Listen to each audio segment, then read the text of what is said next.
From the Oklahoman newsroom, this is an OSU update. I'm Jenny Carlson here with Scott Wright, OSU beat writer. Scott, even though we're obviously focusing on the here and now, schedule for next year is already out for the Cowboys. 2020 released, and we're digesting it. And obviously, the first thing we look at is Bedlam because it's the game for the teams in this state. And it's very early in 2020, Scott. It's an October 24th game in 2020.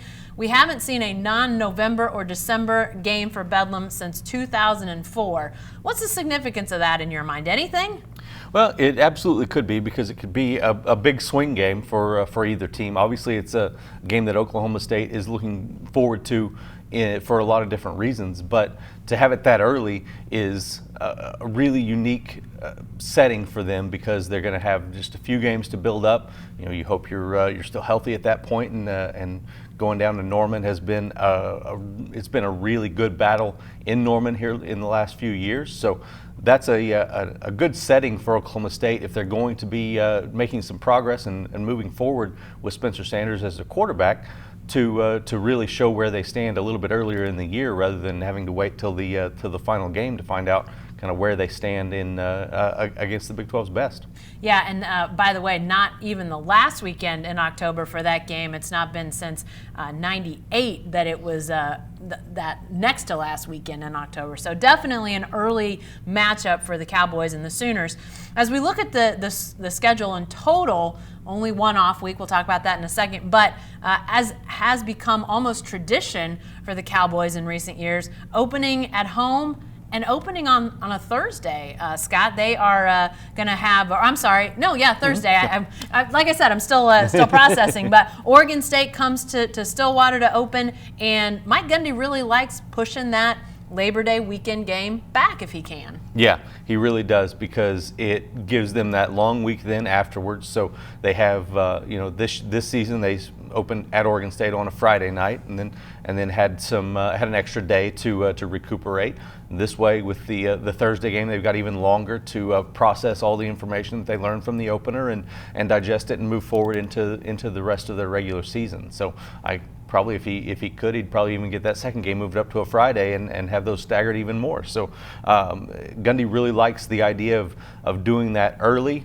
For one, it satisfies some of the Big 12's concerns about getting some Thursday games, and it maybe keeps them away from having a mid-season, mid-October game that's on a Thursday, like we've got Baylor and West Virginia coming up this week, or next Thursday actually, excuse me. But it can avoid some of that if you're satisfying some of these requirements in an early season game. Yeah, definitely so. And so Oregon State will start open non-conference, then Tulsa at home, and then Western Illinois.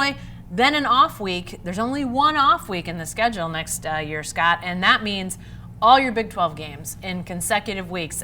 That's going to be, everybody's got only one off week, so it's not like it's different, but that really sets up that you got to be ready to rock and roll.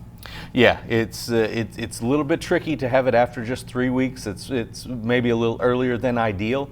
So you set up and go into that Big 12 schedule knowing it's a week at a time, and every week you've got a game. So this year's was tough because it was after 6 games, and that was maybe a little deeper into the season than Mike Gundy would have preferred. 3 is probably a little earlier. 4 or 5 would have probably been ideal. So we'll see how they handle that. But it's a well balanced Big 12 schedule, so that's an important thing for this team, and I think that will be a big part of what they're looking at with this as they prepare for it. Well, I think that's a great point, because when you look at the schedule, there's not sort of a single stretch of games that's really killer. Now, obviously, you never know how teams are going to be, but Iowa State would be in a week 2 game. Then you get Kansas, then that Bedlam game, then Tech, Baylor. Maybe that's sort of the toughest stretch, but then finishing with West Virginia, Kansas State, but then at home against Texas is the finale. But again, they aren't clustered all together. You sort of have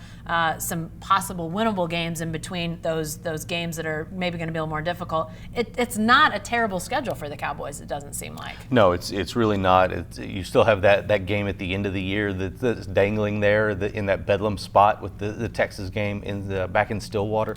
That's a good thing to know you have at the end of the schedule that you're building toward. A big time game could be a game that maybe you're trying to fight to get yourself into the Big 12 title game, and that's a moment that you have to go out and show that you're ready to do that. So.